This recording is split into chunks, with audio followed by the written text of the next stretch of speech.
his whole life. He consciously started in 1980 after reading with Mrs. Joy Talley of Virginia Beach, Virginia. He has consistently used his gifts to guide him in his life and career. Since retiring in 2019, after 28 years as a judge in Wayne County, he has been deepening his connection with Spirit under the guidance of several mentors, Reverend Glenda Carteret and Reverend Terry Ryan. Terry Ryan's a friend of our congregation, with formal training as a seminarian at Camp Chesterfield, Indiana. Dick is deeply intuitive and has played leadership roles in the mythopoetic men's movement in the 1990s and humanities team in the early 2000s. Working closely with poet Robert Bly and then Neil Donald Walsh, he is a medium, a mentor, a healer, and a metaphysician, and is now a certified ordained spiritualist medium. And without further ado, let's welcome Dick Halloran to the podium.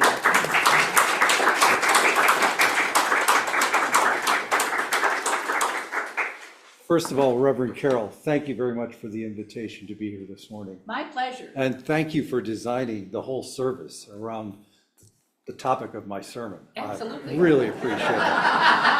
Wow. That's what we do here. So, and since we have jokes, may I, before Absolutely. we get started? So, sort of sad initially. There was a car accident, and in the car accident, a cat and two dogs died. I know. But as they go up to heaven, St. Peter is waiting there at the gate for them and says, "Oh, God's been waiting for you. He's in the throne room. Please, could you rush to the throne room quickly?" So the two dogs and the cat go to the throne room, and there, sitting up there, is God up on the throne. And God looks down at the two dogs and the cat and turns to the German shepherd and says, "Oh, it's so wonderful to have you here. Tell me about yourself and what you can offer us." And the German shepherd raises himself up and says, "Well, I like to protect, I like to defend, and I like to guard." God looks at him and says, "That's wonderful. Please come and sit at my right hand." So the German shepherd comes up. Next, he looks down at the corgi and he goes, "And tell me about you." And the corgi goes, "Well, I like to play. I like to have fun. I like to bring joy." And God goes, "Oh, that's wonderful. Come up and join me right next to my throne here on my left." And the corgi trots up. The cat's sitting there. God looks down at the cat and says, "So, what do you have to say?" And the cat looks up and says, "I think you're sitting on my throne."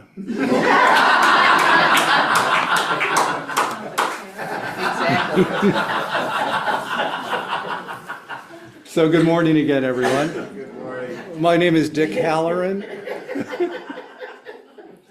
and Spirit knows me as He Who Dreams. My sermon this morning is entitled Friendship as an Expression of Divine Love. Our readings are from 1 Samuel chapter 18, verses 1, verses 3 through 4, the Gospel of John, chapter 15, verse 12, and from Ruth, chapter 1, verse 16. Ruth 1:16 says, "But Ruth replied to Naomi, 'Don't urge me to leave you or turn back from you. Where you go, I will go, and where you stay, I will stay. Your people will be my people, and your God, my God.'" 1 Samuel 18 reads, "After David had finished talking with Saul, Jonathan became one in spirit with David, and he loved him as his own soul. Then Jonathan and David made a covenant, and Jonathan stripped himself of the robe that was upon him and gave it to David." And finally, in the Gospel of John, chapter 15, verse 12, tells us that the master teacher Jesus said, "This is my commandment, that ye love one another as I have loved you. Greater love has no man than this, that a man lay down his life for his friends, and you are my friends. May Spirit bless the reading of today's scripture. The Golden Rule, our principle 6, says, we believe that the highest morality is contained in the Golden Rule. Paraphrase, do unto others as you would have them do unto you. This morning, I would like to speak about a very particular aspect of living that rule. That is how we interact with our friends, our lives, and how divine love is expressed in our friendships.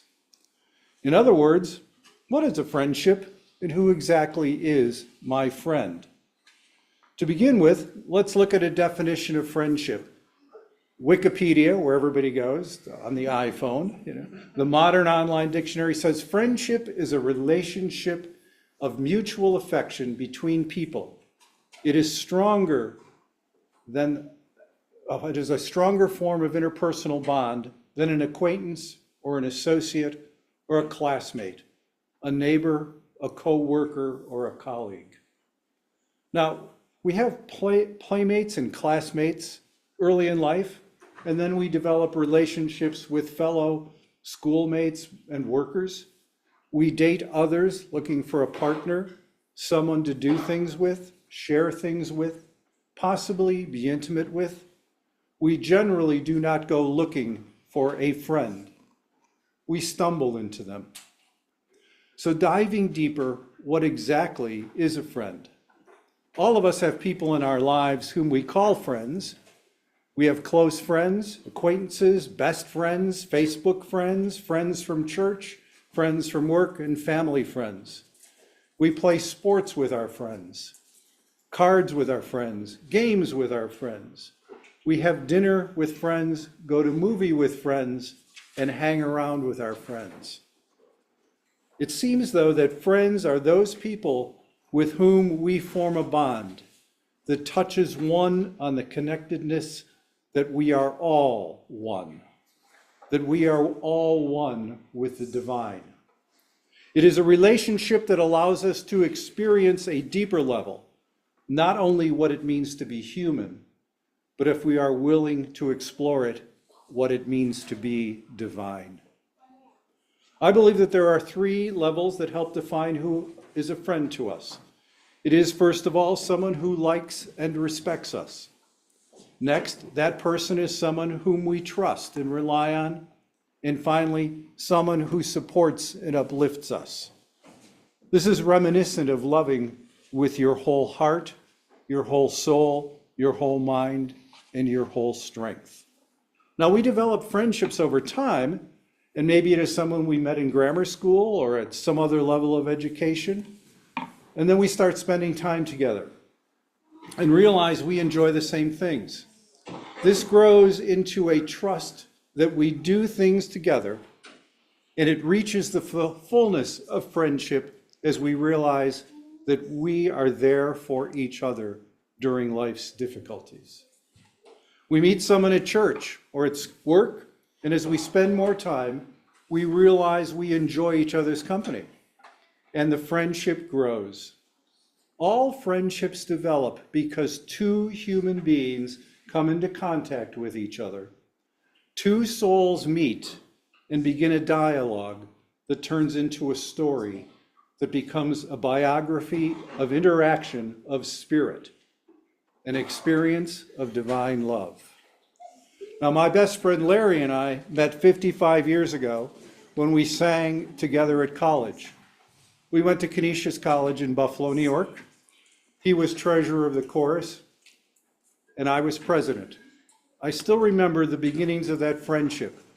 We were sitting in the cafeteria discussing the future of the Glee Club, and something clicked. We just got together several more times and found a mutual connection and an admiration for each other. He was a skier and invited me on a ski trip, and I was hooked.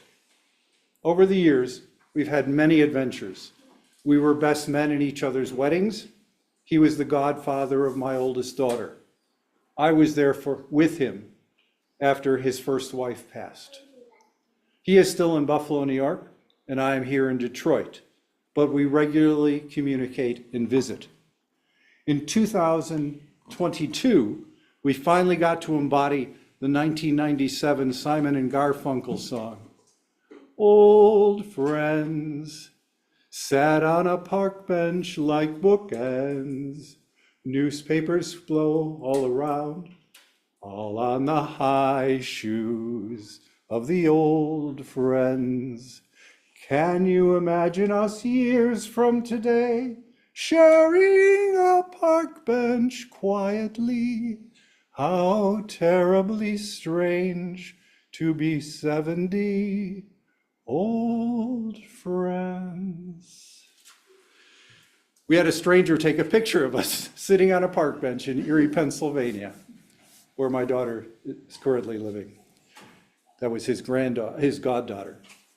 Friendships are not always something we go looking for. They happen over time. They grow and develop. This morning, think back on some of the friends that you have or have had in your life. How did you meet? Where did you meet? Did you like each other when you first met? And did you feel drawn to each other? In an article from Reach Out Australia, it gives the qualities of a friend. Friend doesn't put you down or deliberately hurt you, is kind and respectful to you, laughs with you, is there to listen. These characteristics truly reflect the golden rule. These characteristics are the characteristics of divine love. Now, can a friend be your spouse or your parent? The answer is yes, if that person is willing to step out of the boundaries of that role as spouse or parent. Some people say that most parents and spouses can't really be true friends because it is so difficult for them to let go of their identity as a partner and caretaker and let go of their vision for you. Even true friends sometimes have problems letting us be who we are and encouraging us to follow our own path. That's where communication comes in forming and deepening our friendships. Most of us just let friendships develop, but some of us work at friendships to help them grow and deepen. In the Celtic tradition, as you noticed by my last name, I'm Irish, that's my background. They have a friendship that is called Anam Cara, Anamcara. The website Anam Cara Giving describes Anam Cara as a Celtic phrase that describes a sacred relationship. In his book, Anam Cara, a Celtic book of wisdom, John O'Donohue examines the essence of the term. In the Celtic tradition, there is a beautiful understanding of love and friendship. One of the fascinating ideas here is the idea of soul love. Anam is the Gaelic word for soul, and Cara is the word for friend. So an Anam Cara is a soul friend. In the early Celtic church, it was a person who acted as a teacher, a companion, a spiritual guide. It was originally referred to as someone you confessed your deepest secrets to because you knew that they were safe with them. When you have an Anam Cara, Donahue writes, your friendship cuts across all convention, morality, and category. You have a friend of your soul. Being an Anam Cara requires a purposeful presence, genuine intentionality, and a depth of connection. Now, this is not to be confused with the concept of soulmate. That is someone who supposedly completes us, as if God, infinite intelligence, created beings who were only partially complete. An Anam Cara is a true friend on all levels. As someone has written, when you are blessed with an Anam Cara, you have arrived at the most sacred place, home. Now, our readings this morning speak of this type of friendship. Ruth and Naomi lived for each other, shared with each other, and cared for each other. Jonathan and David made a pact, a covenant that they would be there for each other, to help each other, and to live for each other. The master teacher, Jesus, said that friendship was not only living for each other, but being willing to die, the true test of friendship. Now, I have been blessed with many people in my lives, as I'm sure all of you have. And some of them that I've indicated have been with me for 50 years. Some have only been with me for the last few years. But I always try to remain cognizant that not only are they my friends, but that I am their friend. I consciously endeavor to deepen my connections with my friends. I always remember a paraphrase from a deodorant commercial from the 1970s. Friendship takes the worry out of being close. I forget what the deodorant was, but I do. When I was in college, my wife, Bonnie, gave me a copy of the book, The Prophet. I read it and marveled at the wisdom in it. I hope some of you have had a chance to read it. The story is simple. A man has lived with a community for many years and is about to leave it. And as he's getting ready to leave, the people stop him and say, "Please speak to us of certain topics." I remember being most impressed by what he said about friendship. In fact, I was so impressed that I took it as a standard by which I would conduct myself in my relationships with my friends. I'd like to share that with you this morning. And a youth said, "Speak to us of friendship." And he answered saying, "Your friend is your needs answered. He is your field with which you sow with love and reap with thanksgiving. And she is your board and your fireside. For you come to them with your hunger and you seek them for peace. When your friend speaks their mind, you fear not the nay in your own mind, nor do you withhold the yes. And when they are silent, your heart ceases not to listen to their heart.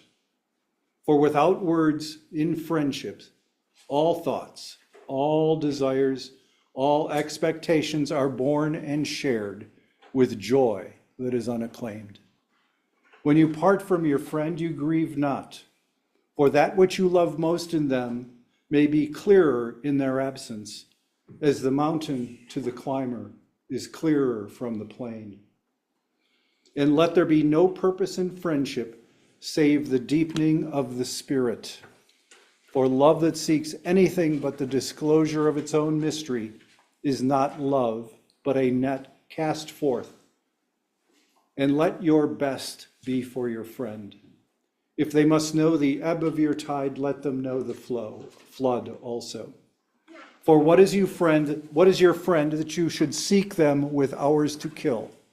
Seek them always with hours to live. For it is their friendship to fill your need, but not your emptiness.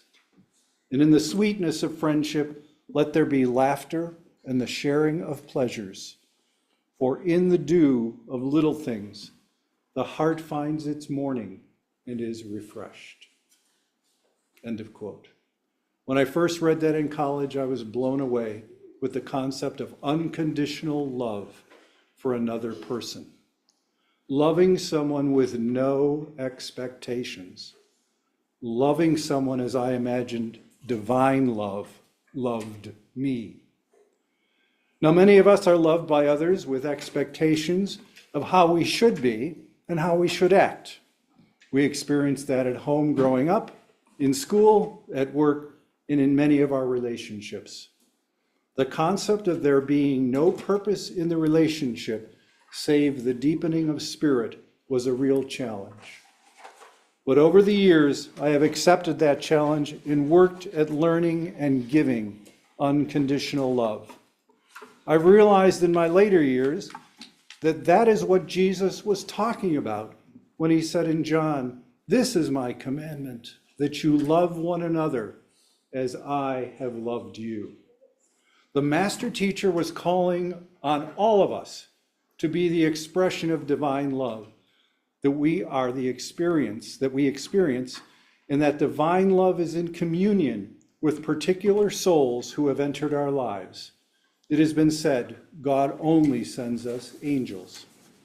So the next time you or I are with a friend, look into their eyes, connect with their spirit, with their soul, and recognize the gift that they are in our lives.